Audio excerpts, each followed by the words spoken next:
Muy buenos días, ¿cómo están?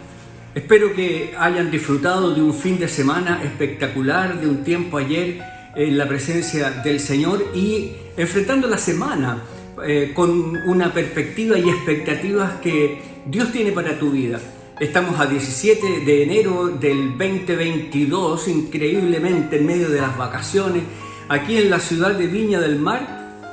Con tiempos variables, ¿no es cierto? Días de frío, días de calor, verano, con tantas variables que se presentan. Soy Horacio González, pastor de Union Church en la iglesia Viña, en Viña del Mar, y estamos en este espacio que la iglesia nos provee y que tú quieres también ser parte de él, del escritorio del pastor, para juntos compartir una serie de reflexiones como la que hemos venido desarrollando durante estos últimos días, semanas y meses también.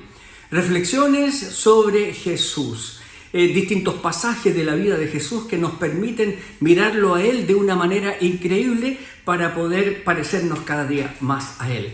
Vamos entonces a nuestro episodio de hoy. Es un pasaje conocido, tú solamente vas a escucharlo y vas a saber a qué se refiere. Se encuentra en el capítulo 15 de Lucas, del verso 21 al 24, y dice: su hijo le dijo: Padre, he pecado contra el cielo y contra ti, y ya no soy digno de que me llamen tu hijo. Sin embargo, su padre dijo a los sirvientes: rápido, traigan la mejor túnica que haya en la casa y vístanlo. Consigan un anillo para su dedo y sandalias para sus pies. Maten el ternero que hemos engordado. Tenemos que celebrar con un banquete, porque este hijo mío estaba muerto y ahora ha vuelto a la vida. Estaba perdido y ahora ha sido encontrado. Entonces comenzó la fiesta. No he querido reproducir ni leer todo el texto de la parábola porque sé sobradamente que tú la conoces y que es conocida de todos nosotros.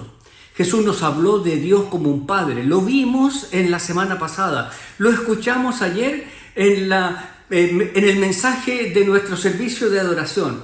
Pero como ya te he comentado en otras oportunidades, hay enormes posibilidades de que nuestra imagen, la imagen de un padre, esté distorsionada por nuestra propia experiencia como hijos y por los clichés culturales acerca de cómo se supone que debe actuar un progenitor. Por eso estamos obligados a visitar la parábola del Padre que ama y perdona, habitualmente conocida como la del hijo pródigo, para entender de qué tipo de padre estamos hablando cuando en la Biblia se habla del Señor como padre, como papá. Y sin lugar a dudas, el contraste entre lo que dice la palabra, entre lo que la palabra nos enseña y nuestras experiencias y tópicos culturales, va a producir una fricción y una tensión.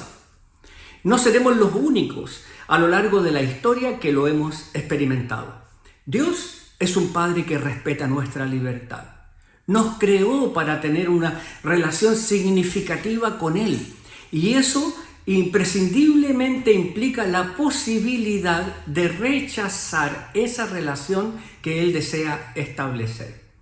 Nos podría haber creado de una manera mecánica, robótica, y responder así a sus deseos de intimidad y de establecer una relación. Sin embargo, eso no hubiera sido una relación libre y tampoco habría sido una relación significativa. Para que estos requisitos se den, la relación ha de ser querida por ambas partes. No puede ser forzada. Y como decía anteriormente, implica que una de las partes puede decir clara y rotundamente no a esa relación. Y el Señor respeta nuestros deseos. Puede anticipar que estos tienen el potencial de llevarnos a la autodestrucción, porque Dios no está ajeno a ese conocimiento, a una autodestrucción como personas. Pero, ¿qué otra cosa puede hacer? Creó hijos con la posibilidad de elegir, con la posibilidad de ser libres, y cuando esto es así, no siempre las decisiones que estos toman son compartidas, son aprobadas o son de su agrado. La parábola del padre que ama y perdona lo ilustra con una meridiana claridad, porque la actitud del hijo menor fue arrogante e insultante. ¡Wow! ¡Qué tremendo! A veces nosotros estamos en ese papel o tenemos a nuestros cercanos que están viviendo como este hijo menor. Culturalmente hablando, la petición equivalía a desear que el papá ya estuviera muerto para poder disfrutar de su parte de la herencia. Y entonces el hijo marchó sin tener para nada en consideración los sentimientos que eso pudo haber generado en su padre. Probablemente debió de racionalizar en su mente su derecho de vivir su propia vida, su necesidad de autonomía. Incluso tal vez dio por sentado que se merecía todo aquello que estaba recibiendo como herencia. Él no pidió consejo, él no pidió opinión, tomó una decisión. Así es nuestro Padre, así es nuestro Padre Celestial, exquisitamente escrupuloso con nuestra otorgada libertad. Un Padre que con frecuencia sufre en silencio nuestro deseo de vivir al margen de Él y autodestruirnos. Entonces, queridos y queridas, cuando estamos llegando al final de esta pequeña reflexión, en este primer hito de este lunes, nos preguntamos para poder seguir pensando y pidiendo que el Señor a través de su palabra y de su Espíritu nos ayude a acercarnos más a quién es Él. Te pregunto y me pregunto, ¿qué sentimientos provocan en Dios tus acciones, tus decisiones, tus omisiones? ¿Puedes reconocerlas y pensar qué sentimientos provocan en Dios? Otra pregunta que viene a esta reflexión, ¿cómo haces o qué uso haces de tu libertad, de esta libertad que Dios te dio? ¿Cómo enfrentarás a los tuyos, a los que están al lado tuyo, que hoy están allí y que por hoy probablemente o podrían o están actuando como el hijo menor, como el hijo pródigo? ¿Podrá ayudar a los tuyos tu manera de relacionarte con el Padre para que ellos también lo tengan en consideración? Te dejo estas preguntas, las puedes volver a escuchar.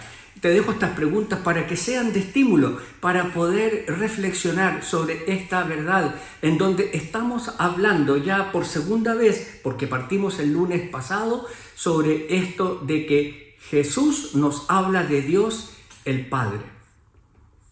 Ahora vamos al hito número 2 de esta mañana y encontramos la cita, la inspiración en el capítulo 15 de Lucas también, cuando dice: y cuando todavía estaba lejos, su padre lo vio llegar, lleno de amor y de compasión. Corrió hacia su hijo, lo abrazó y lo besó.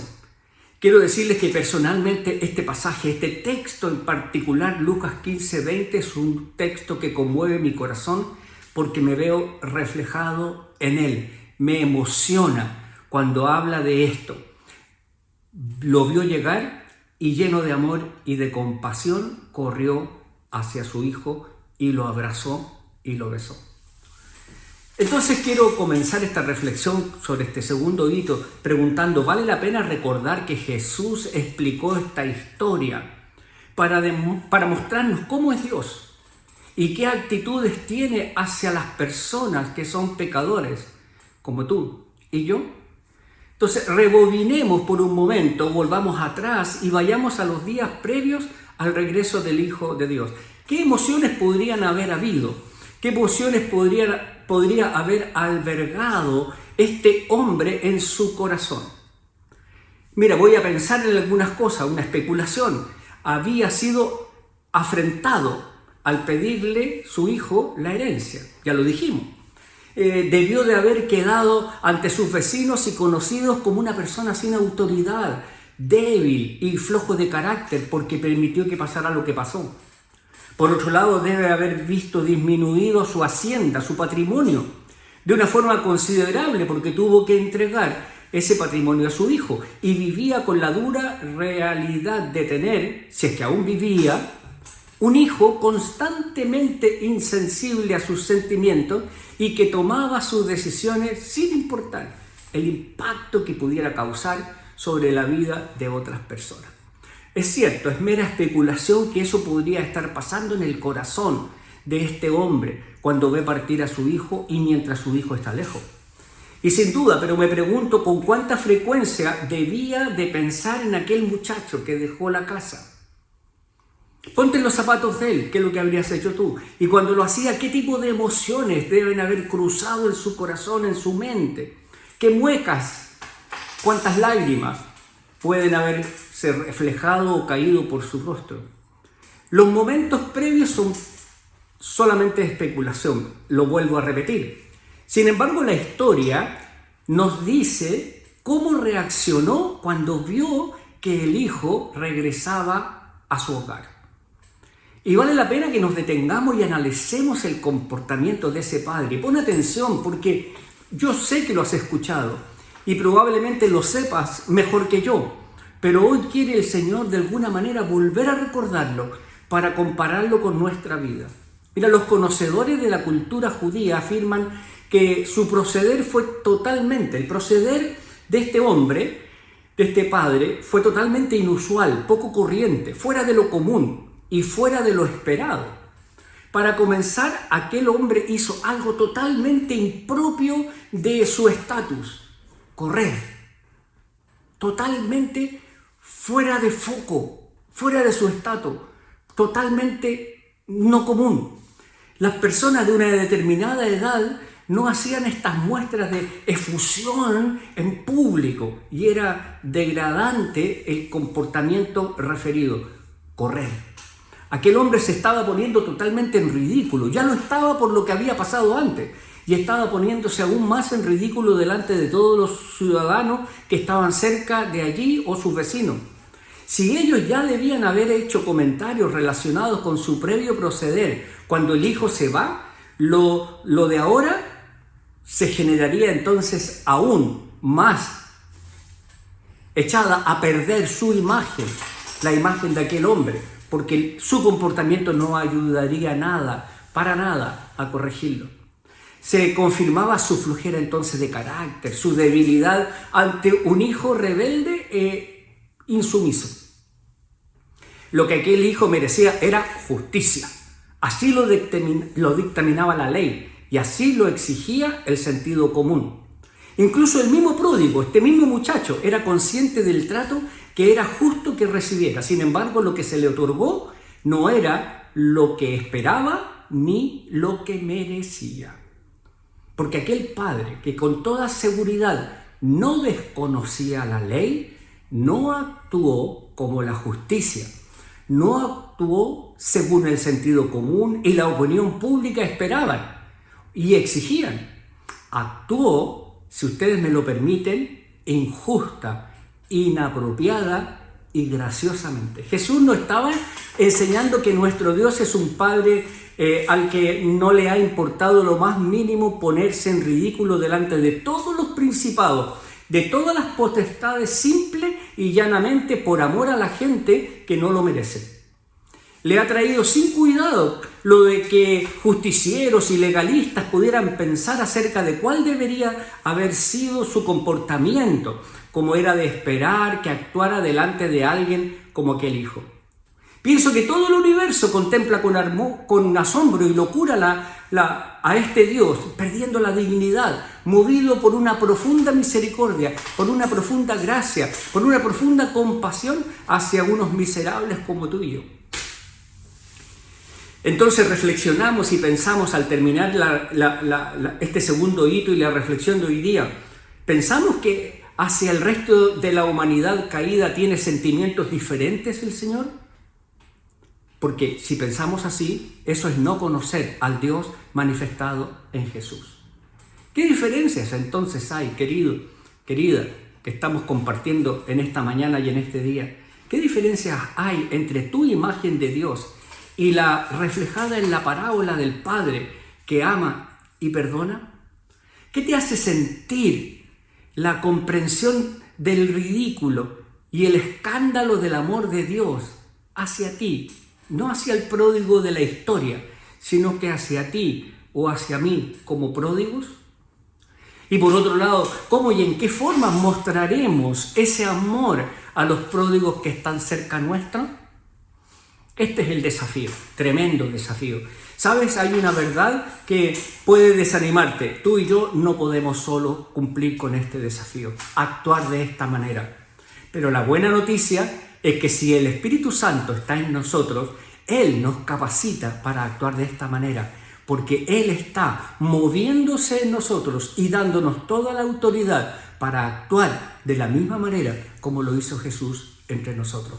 Pide que el Espíritu Santo descienda hoy en tu hogar, en tu vida, la llene y controle cada una de tus decisiones y cada una de tus maneras de relacionarte con Dios y relacionarte con los pródigos que están a tu alrededor. Padre, ven hoy sobre nosotros. Espíritu Santo, llena nuestro corazón, capacítanos para que lo que es imposible para nosotros se haga posible por tu intervención en nuestra vida, como tu palabra lo dice como promesa para nosotros.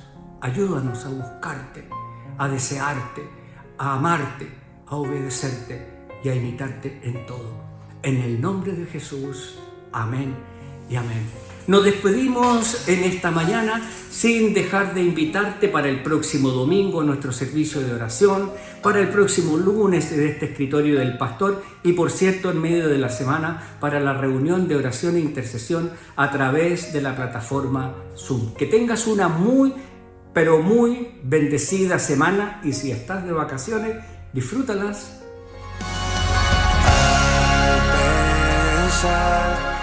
Lo que has hecho en mí, cuán profundo tú me amaste. Sí.